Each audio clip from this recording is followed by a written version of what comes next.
Offlane Magnus has long been valued for his game-changing initiations and the powerful team buff Empower. But after a series of tweaks and nerfs in recent patches, players are asking, is Magnus offlane still viable in 7.39D? The short answer is, Magnus remains a top-tier offlaner when played well. In fact, he's considered an A-tier offlane picked in the current 7.39D meta. Despite a few reductions to his early game damage and durability, the sheer value Magnus brings, strong lane presence, farming utility, and massive teamfight impact is still priceless. High-level analysis note that even after nerfs, Magnus is still a force to be reckoned with in this patch. In this guide, we'll break down how to leverage Magnus' kit to win games in 7.39D, from dominating or surviving the laning phase to optimal skill and item builds to executing devastating teamfight combos. By the end, you'll see why you can absolutely still win with Magnus offlane in 7.39D. Let's dive in. In the offlane, Magnus' job is to disrupt the enemy carry's farm with clever positioning and skill usage. Your key tools are Shockwave and Skewer. In a favorable matchup, for example vs a melee carry without heavy kill threat, Magnus can play surprisingly aggressive. Use Shockwave to harass and secure last hits from a safe distance. It's a low cooldown wave clear nuke that also briefly slows the enemy's hit. This slow is short, 0.4 to 1 second after the 7.39 nerf, down from 0.7 to 1 second, but enough to set up a follow-up Skewer. So the classic lane combo is Shockwave immediately into Skewer to displace the enemy carry far out of position, ideally under your tower or into your team. Mastering this Shockwave plus Skewer combo is vital. As one immortal player puts it, this will be your bread and butter in the lane to bully the carry. If you execute it well, you can score kills and force the enemy off the creep wave early. That's it. Magnus can adapt his laning strategy depending on the matchup. If you're against a dual lane that out harasses you, say a range carry or a strong zoning support, it's often wiser to play passively. Focus on staying alive and use shockwaves to farm safely from range. What I mean by this is secure range creep with the shockwave. Then Magnus' base stats were nerfed slightly, base strength down by 2 in 7.838C, so he's not as tanky as level 1 as before. Don't feed unnecessarily trying to contest every creep. Instead, secure EXP, use Empower on yourself to help last hit under tower with cleave and buy time for your core items. If the lane is going poorly, Magnus has a great comeback tool, stack the jungle and farm it later. With Empower, cleaves and shockwave, you can clear stack camps efficiently once you have a few levels. Even if you lose lane, Magnus can catch up by rotating to clear stacks and then look for gank opportunities with blink and reverse polarity. So obviously the main idea is that if you lose a lane, you just gotta farm to your blink and then your game starts there. On the flip side, if you're winning the lane, keep the pressure up, skewer any overextended enemy, and don't be afraid to dive a bit with a support rotation. Magnus is fairly durable with a couple of early stat items. He can tank some tower shots. Just always be mindful of your mana and cooldowns. Magnus' early cooldowns are long. Skewer is 26 at level 1 and reverse polarity is a very long cooldown, 130 seconds. So pick your fights carefully, play around your big spells. When RP is down, you are much less threatening, so avoid forcing a bad fight. But when RP is available, you can turn even a 2v3 skirmish in your favor if you catch multiple heroes or you catch the right target. High level Magnus players balance aggression with patience. They poke with shockwave, threaten with skewer, and wait for the perfect moment to commit RP.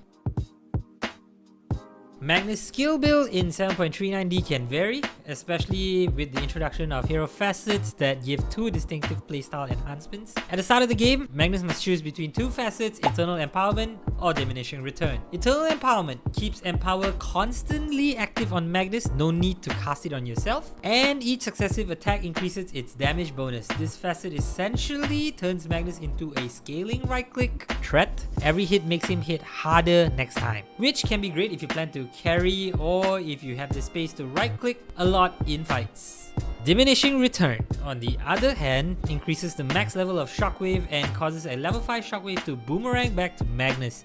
In practice, this means if you max out Shockwave, it will hit enemies twice, outward and returning, massively boosting your burst damage and wave clear. For offlane Magnus, the Shockwave facet Diminishing Return is by far the more popular choice. Roughly 63% of high rank players pick it. The reasoning is simple. It gives you a much stronger lane harass and farming ability. A returning shockwave at max level can chunk the enemy's HP and nuke creep waves in one go, letting you control the lane or quickly farm stacks. Also synergizes with a spellcasting teamfight oriented Magnus style. The Empower facet is still viable, about 37% pick rate, and tends to shine if you expect prolonged fights or want to scale your own damage for late game. If you take internal empowerment, you'll have an aura of empower on you or at all times, making your trades and farming stronger without needing to cast it. And you still can cast empower on an ally while remaining empowered yourself. This facet can be useful if your team has multiple melee cores, you buff them while staying buffed, or if you intend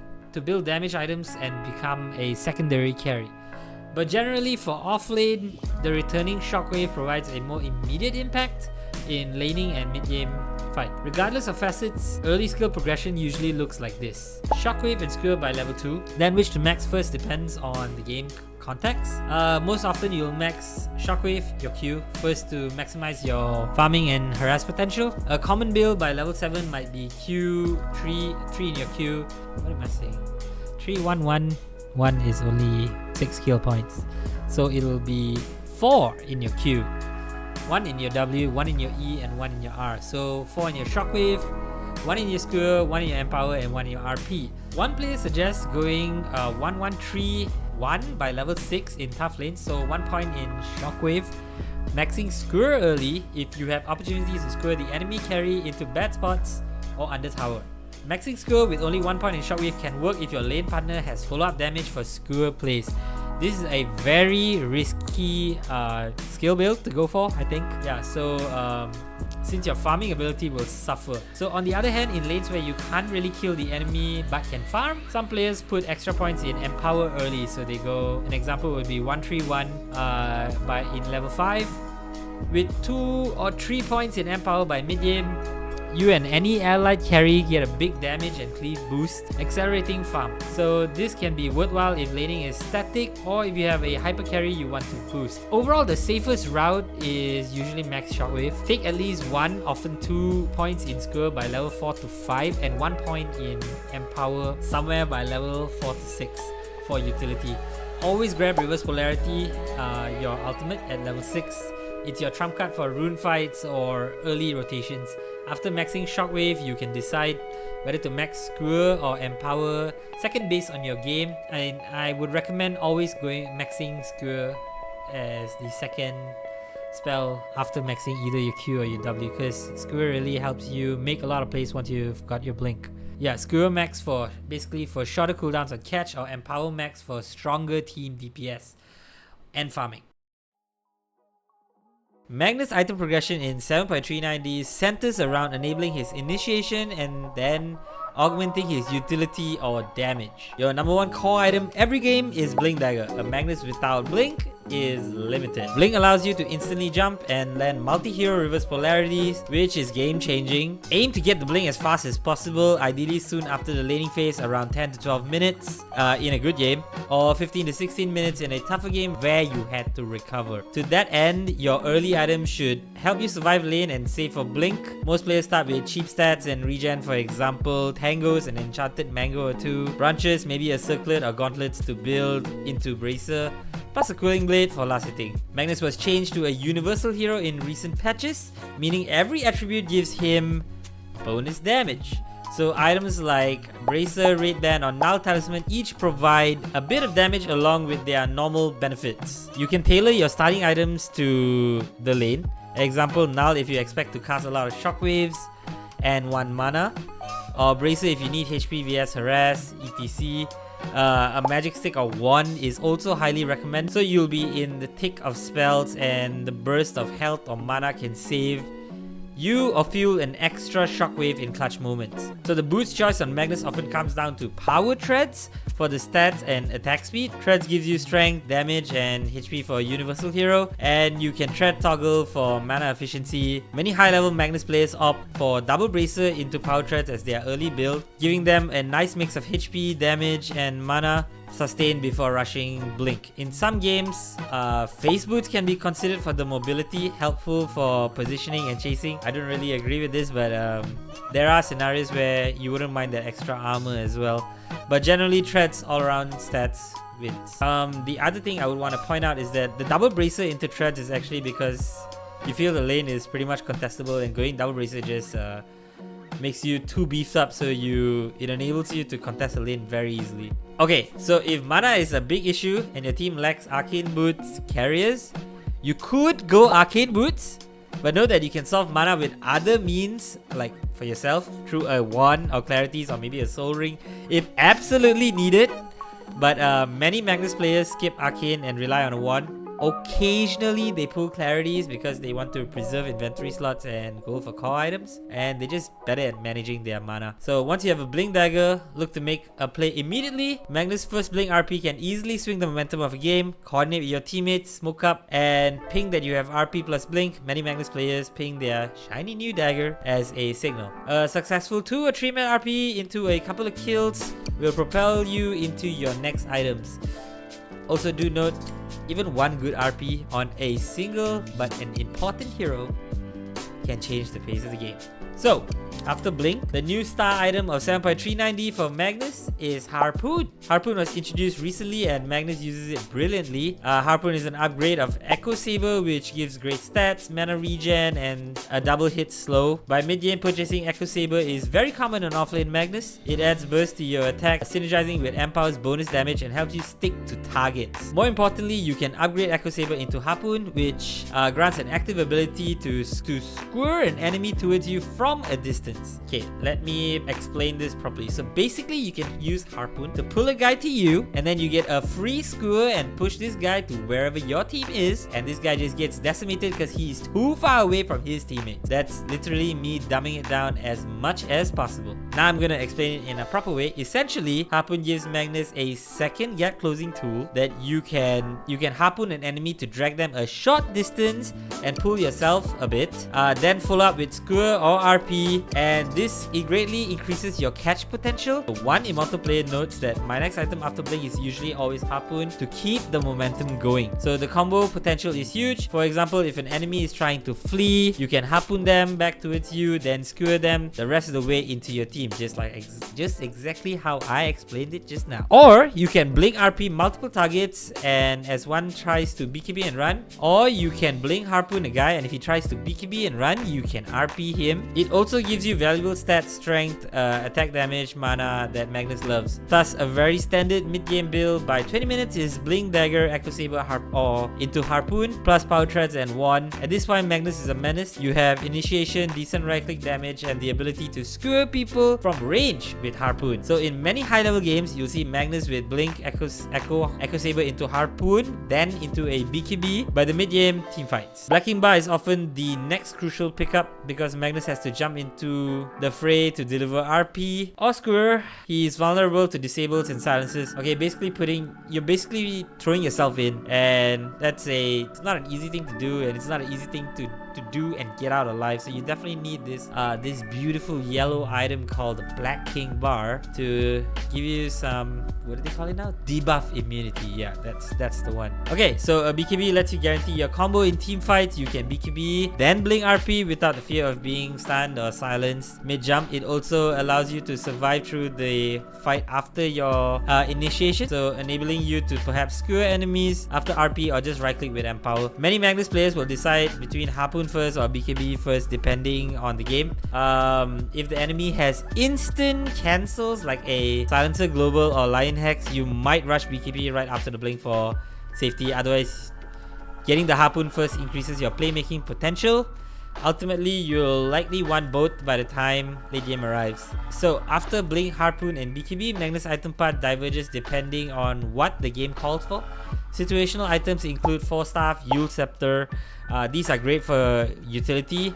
The 4-staff can help you or an ally out of Ursa's clutches or away from Clockwork Cogs, etc. It also can be used after to cancel TPs. It also can be used after skewering someone to push them even further into your base. Yules can be used to cancel TPs. If you skewer someone and they try to TP out or to set up an easier skewer play, Cyclone then position for skewer. These are usually picked if you need answers for specific enemy abilities or extra cat. Lotus Orb. This provides a dispel on yourself or an ally, which is fantastic if you're against heroes like Doom, Silencer, or Orchid carriers that try to stop you from initiating. And when I'm talking about Doom, I'm not referring to getting doomed. Obviously, you can cast it back on the guy on the Doom, but you're gonna take the Doom anyway. But yeah, so at least you ensure that he's doomed as well. But the main thing is that sometimes these Dooms can come with spells of neutral creeps that they have devoured.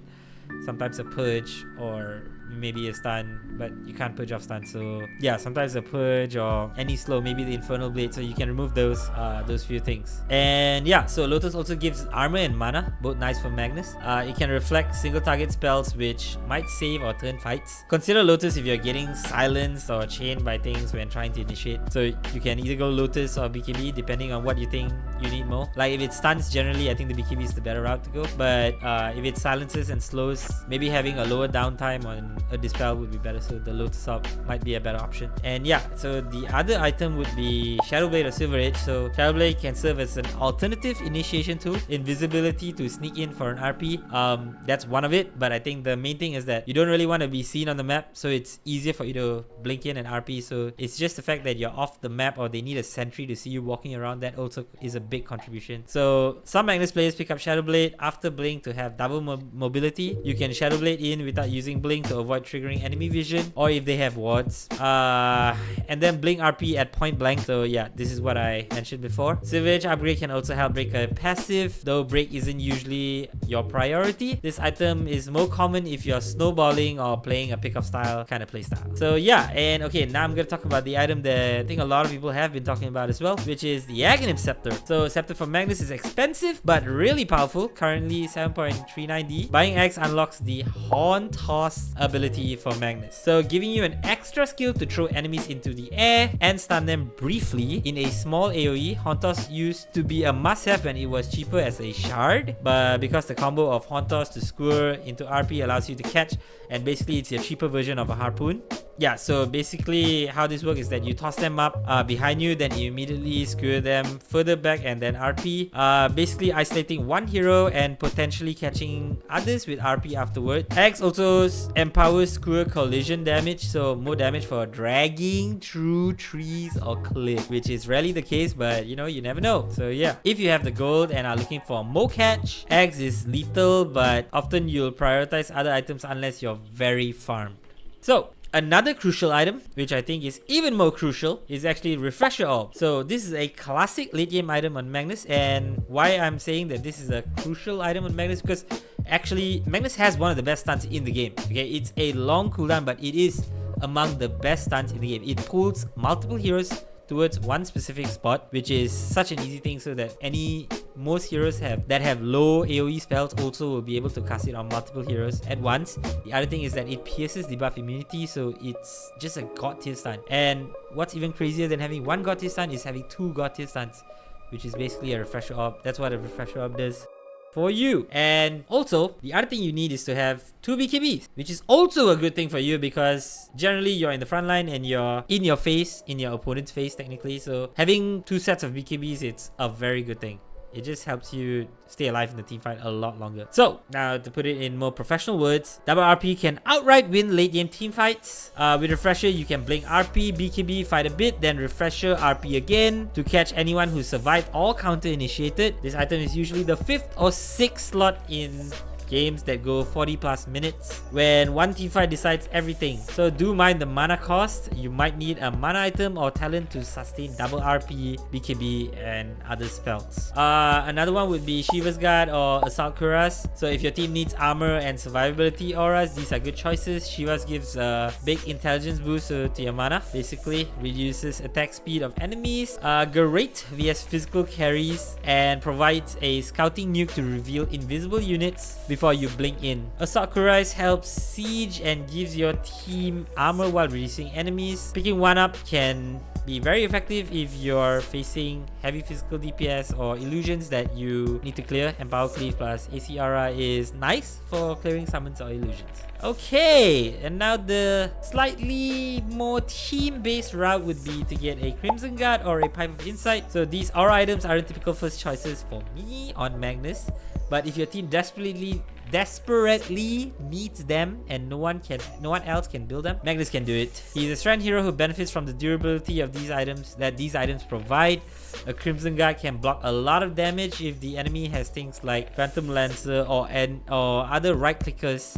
It's great against summons or terrible illusions, for example. Pipe protects your team from magic burst, so basically if you're facing heavy magic lineups. But building one of these will delay your blink or harpoon timing. So usually you do this if you have a good lane and you can afford a detour, or if skipping it would cause your team to crumble in mid-game team fights, then you should definitely go this route to go into the Pipe or the Crimson. In pubs, it's often better to let your support or utility offlaners to build these. Magnus really shines with Blink or Harpoon, but the option is there, and also there's a lot of other good items like Aghanim Scepter, a Refresher, etc. In summary, Magnus core items are basically Blink Dagger into Harpoon, plus the BKB in most games. I think this is the most basic and the easiest route if you're playing Magnus. Yeah, so this gives you the initiation and cash required to win fights. After that, itemize situationally. If your team needs more of a lockdown and playmaking, items like Ags,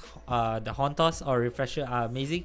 If you need to survive or help allies, items like Lotus Force or Force Staff or Shivas are great. Magnus is quite flexible, so players note that as a universal hero, anything goes for items if the game calls for it. Just be sure that whatever you buy helps you land your combo or survive to use it multiple times.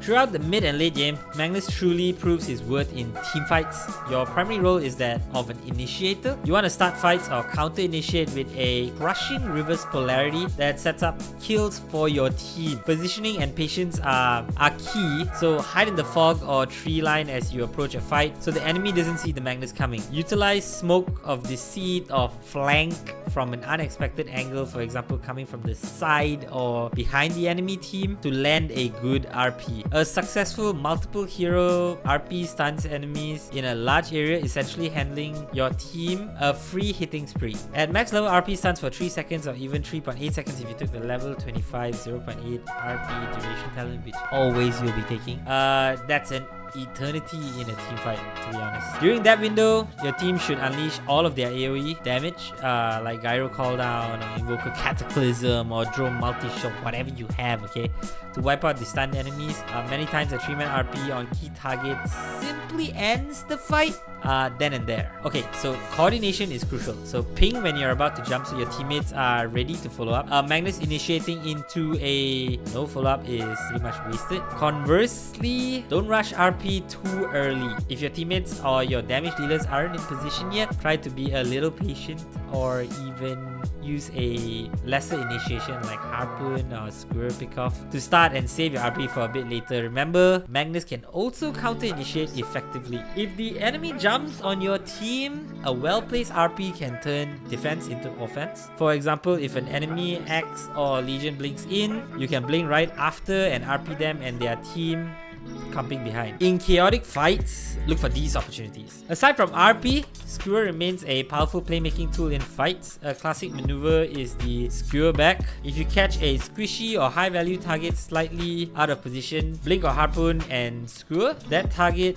deep into your side. Essentially, this is kidnapping them away from their team. Your team can focus that hero down, basically 5v1. This is especially effective against enemies who rely on positioning or their team's cover. Think Drow Ranger, Sniper, Warlock, etc. Skewer has a bit of a wind up and this is interruptible, so ideally use it on targets that are stunned. Example, right after an RP or Hauntos or an ally ability, or when you're confident that they can't stop you. Yeah, okay. So one trick is that if you Hauntos, basically a clump set of enemies, they will land close together so you can immediately skewer them to drag them all to a specific direction. So skilled Magnus players even Hauntos while the enemy is airborne and they start casting Skewer so that the moment the target lands, Skewer pulls them. This leaves almost no time for a BKB or any form of response. As the fight progresses, empower your allies whenever possible. Always keep your empower on your main carry.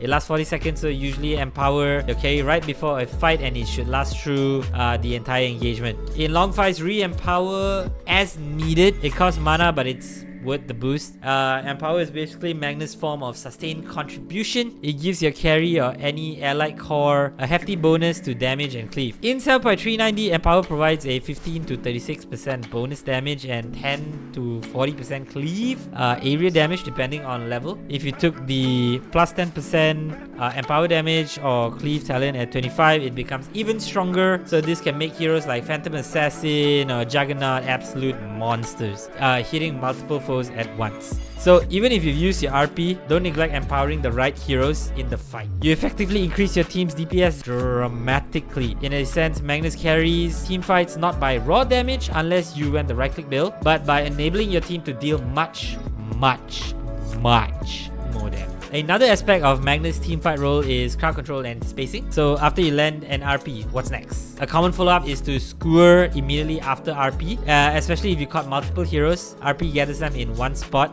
basically around Magnus, and as soon as it ends, you can skewer to drag them further toward your team or away from their escape path. Be a bit careful if your allies are casting ground-targeted follow-ups, epicenter, macropyre, etc. Skewer pulls enemies out of those AoEs, so use judgment. Sometimes it's better to RP and let your teammates' spells go to work on the spot. Other times it's, especially if you have a team backup right behind you, during the stun enemies all the way into your tower or team can ensure that the enemy can't run. With Harpoon, you have the option to snag stragglers. Example, you RP 2 heroes and a third one just outside range didn't get caught. You can Harpoon that third hero and maybe catch them with a follow-up skewer or even with a secondary RP if you have Refresher. So essentially, Magnus tries in chaotic melees. He wants as many enemies as possible clumped up, constantly repositioned awkwardly and unable to escape the carnage. One important note is BKB timing. If you have a Black King bar, decide whether to BKB before blinking in or right after landing the RP. If the enemy has fast disables like a Rubik ready to lift you and steal your RP, or a silencer, you should BKB before you blink RP to ensure nothing interrupts your combo. And trust me, you do not want to give a Rubik an RP, okay? That's just a bleh kind of situation. But yeah, so the downside is you have fewer seconds of BKB during the post-RP fight. Alternatively, against lineups without instant cancels, you can blink RP raw, then immediately BKB and start skewering or as the enemy comes out of a stun. So this way you maximize your BKB duration while still getting the RP off. Both approaches are valid. The key is not to get caught without using BKB at all. A Magnus who jumps in and gets silenced or stunned without casting RP can lose the fight for his team. So identify the biggest threat to your initiation. It could be something like Global Silence, Doom, Grimstroke, Soulbind, etc. and itemize and play accordingly. Maybe one other example of playing accordingly could be like you just wait out the global or have a Lotus or Greaves. Have a way to dispel the global off. If you could get it from a teammate, that would be even better. But yeah, so when done correctly, Magnus can feel almost unstoppable in fights. Blinking in, golden, BKB active, that's what I mean. Slamming the ground with reverse polarity on 3 to 4 heroes, then dragging them helplessly into your allies. It's one of the most satisfying and game-winning plays in Dota. As the game enters the late stage, 40 plus minutes, Magnus transitions into a mix of an initiator and empowering support or carry hybrid. By now, your carry should be fully slotted and likely one of the most farmed heroes if you've been empowering them all game. So a late game hard carry with empower, think a Sven, Juggernaut or Phantom Assassin or Troll Warlord, can often cleave through the entire team. So part of Magnus' late game impact is indirect. The fact that your carry might be 3k net worth richer than the enemy carry due to farming with empower and can crit down supports in 2 hits. This is a huge advantage you've provided over time. But Magnus himself can scale surprisingly well. If you opted for some right click items, Echo Saber, perhaps upgraded into Harpoon or even a SNY in rare cases, you can deal considerable damage with empower on yourself. Don't underestimate a Magnus with a few damage items. His base damage becomes very high, and with empower's bonus plus cleave, he can With Empower's bonus plus Cleave, he can function as a secondary core, especially with the internal empowerment facet. So Magnus' damage grows during a fight as he keeps hitting. If you find yourself with the luxury of extra gold after core items, you could pick up an AC or crit to boost physical DPS. However, always weigh this against utility. Often a refresher orb or even an Aeon Disc to stay alive so you can get your RP off, for survivability to ensure that you can get your RP off, provides more value than trying to become a semi-carry. So your RP and Skewer remains the biggest late game trump card. Even at 60 minutes, a 3-man RP can decide the game, whereas your right click without RP might not. So prioritize tools that let you execute your ultimate multiple times or safely. So one late game talent to highlight is level 20. You have the plus 20 armor per RP hero hit. Actually, this talent was reworked in 7.39 into a plus 12 L attributes per hero hit with RP at level 15. So if you took that talent, hitting a big RP say on 3 to 4 heroes temporarily makes Magnus absurdly strong. You get a plus 36 or plus 48 to all attributes for each hero hit. That's effectively hundreds of extra damage since you're universal, and a ton of HP and stats in the middle of a fight. It essentially turns a great initiation into a personal god mode buff. This can let you survive and output damage in late fights much better. Alternatively, at level 15, there's a minus 5 seconds Skewer cooldown talent. But generally, if you're on offlane, I think this is the route to go, which is also nice for more frequent catches. At level 25, most Magnus players go with the 0.8 second Rift's polarity stun duration, pushing RP stun to 3.8 seconds, almost a 4 second of disable on potentially the entire enemy team. That is usually more impactful than the other option of the plus 10% empower damage or cleave, unless your team is entirely about empowered right click. In a very late game scenario, if you have refresher orb and that RP duration talent, you can effectively lock down enemies for 4 seconds, refresh and lock them down again for another 4 seconds, so equivalent to about 8 seconds of basically just sitting there doing nothing. And plus, it's an AoE disable win that wins you just about any fight if your team is remotely capable of dealing damage. Also keep in mind, buyback plus boots of travel plays in the ultra late game. Magnus is a prime candidate for this, because if you have a refresher and buyback, you can blink RP, drop combo, maybe die in the fray, but then instantly buyback, TP back into a creep wave, and blink RP again with your second RP, or use a refresher after the buyback for a third RP, blah, blah, blah, blah, you know lah. So this is the kind of plays that wins 60-minute base defenses or secures a throne push. Always communicate if you plan to do this. Let your team know you will have another RP after buyback, so they can contribute. They can continue the fight or cover your re-entry. Basically, just open your mic and start screaming at them. I'm coming, I got another RP, okay? So, in summary, late game Magnus remains a huge threat. His damage scales through empower and items, but more importantly, his ability to completely control enemy team with RP and Skewer does not fall off. Be mindful of enemies, BKBs in late game, and many cores will have BKB, so you may need to either bait them out or focus on skewering BKB targets into bad positions. If enemies are very disciplined with BKB usage, popping it as soon as you blink in, you might need to get creative. Example, use a teammate's initiation to force BKBs, then you blink RP and as a counter initiation, basically, so the BKB piercing remnants, or wait for the BKBs to expire, you know, just basically just dealing with BKB bullshit. These scenarios are tricky, but a good Magnus will find the moment when these golden glimmers fade, then strike with RP to turn the tide.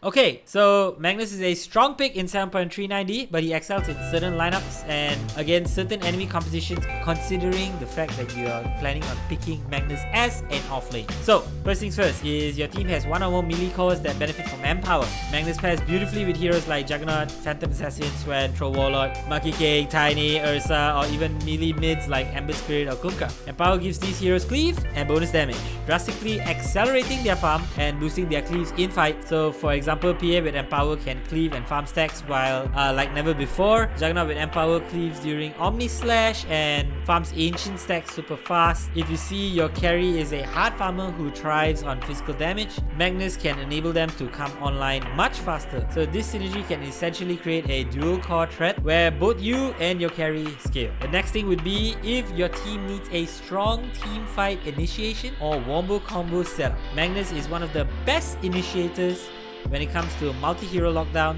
If your draft has a big AoE follow-up, for example a Phoenix Supernova or Earthshaker Echo Slam or Invoker's Cataclysm or Darkseer Wall also, etc.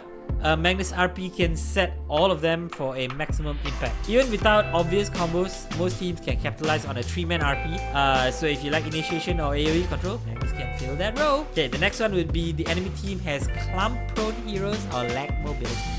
So Magnus punishes teams that tend to ball up or heroes that can't easily escape when repositioned. For instance, heroes like Drow Ranger or Skyred Mage, or if you skew them in, they have no built-in escape, generally they did. So enemies with limited mobility are easy targets for Blink Skewer or Harpin plays. Also, if the enemy plays a slow 5-man push strat that tends to stick together, one good RP can wipe them. And actually, I mean, they are playing fast because they are grouping up a lot, but I consider this something slow because like they won't be scaling. So yeah, the game is expected to go, the other thing would be that the game is expected to go later or be farm heavy. So that's also a game where Magnus shines in games that basically aren't an all-out early rush. If both teams want to farm for a bit, Magnus contributes by empowering his cores to farm faster, and he himself can use that time to get a blink and levels. In late game scenarios, you'd rather have a Magnus than many other offlaners because of that game-ending RP potential. In short, basically Magnus helps you scale. So the longer the game, always going to be better, or at least it reaches a point where you would have all reached your items earlier than the enemy team because you just scale better. And yeah, on the other hand, now you gotta talk about the weakness. So Magnus can be a weaker pick if the enemies have strong counters to your initiation. So heroes that cancel blink or punish clumping can give Magnus a tough time. The biggest example is Silencer. Hold up. His global silence can completely ruin Magnus' attempt to blink RP. You'll be silenced before you can even cast it. If you're facing a Silencer, you might need a Lotus Orb to play around the global. Example, wait it out or have your team to initiate first. The other thing is Doom is another problem. So if Doom tags Magnus at the start of a fight, you're out of the picture. Basically, if he throws a Doom on you, goodbye. Rubik is notorious as well. A good Rubik would always be ready to steal Reverse Polarity if you cast it. So you might need to throw out that Shockwave right after you cast that Reverse Polarity. And when they steal it, they can potentially turn it against your team. Also heroes with built-in BKB piercing disables like Beastmaster, Primal Raw or Legion Commander's Duel that can lock down Magnus before he RPs or even after he RPs. If the enemy first picks one of these, picking Magnus into them can be risky unless you have a plan or if your team can disable those threats first. Yeah, so the other thing is maybe if like the lane matchup is extremely unfavorable. So while Magnus can often survive most lanes with shockwave farming, there are some lanes that can be nightmarish. For example, vs a Razor or a Viper who punish melee heroes heavily, Magnus might get zoned out completely, or against something like an Ursa plus a strong support, Magnus could just die if he steps up. Fury swipes hurt a lot, and you can't man fight an Ursa. If the enemy safe lane is a kill lane with heavy slows or stuns and bursts, Magnus lacks a built-in escape. So Skewer is there, but if you get chain stun, you can't cast it, and so that can be a real issue. In such cases, you may need to play very defensively. One example would be to maybe rush a Ring of Health or Vanguard for sustain. Vanguard is not common on Magnus, but it can be considered purely to survive a lane like heroes that have a lot of physical damaging. So something like an Ursa, then maybe the Vanguard's not really that good, but move speed also is good, so Boots is another alternative to this. Okay, so or you could even have your support swap lanes or babysit heavily. So if you could get help, just get help. If the lane looks truly awful, think twice about Magnus or be ready to abandon lane early and recover via jungle stacks or maxing out power. So overall, Magnus is a solid pick in most pub scenarios, especially if you coordinate well with your team. He's not usually banned or first phase picked in 7x390 pubs. so you can often last pick him to ensure a good setup, like seeing the enemy carry matchup and your own carry. Or just always keep in mind your effectiveness hinges on making those bling RP plays count and empowering the right ally. If those conditions are met, Magnus can fit into almost any draft. So, can you still win with Magnus in 7.39D? Absolutely yes! Despite some balance changes, Magnus remains a powerful offlaner, a hero who can take over games with the right play. His blend in teamfight control, damage amplification, and catch potential means he will almost always have an impact, and often a game-winning one. High-level meta reports place him among the strongest offlanes this patch, and players continue to show devastating Magnus performances. One noted Magnus specialist even spams him in 90% of his games to climb to Immortal. So the nerfs to shockwave damage, early stats in 7.38 did tone down his laning a bit, but Magnus compensates with skillful play, and the new itemizations, Harpoon in particular, brought new life to his playstyle. If you master the intricacies of his combo and decision making, Magnus offers immense reward. Few things are as tight turning as a 5-man reverse polarity. From early lane pressure to late game breaking RPs, Magnus can absolutely still carry games in 7.39Ds. So go forth, pick the Magnusaurus, and school your enemies into despair. With practice and smart play, you'll find that winning with Magnus offlane, it's not just possible, it's as exhilarating as ever.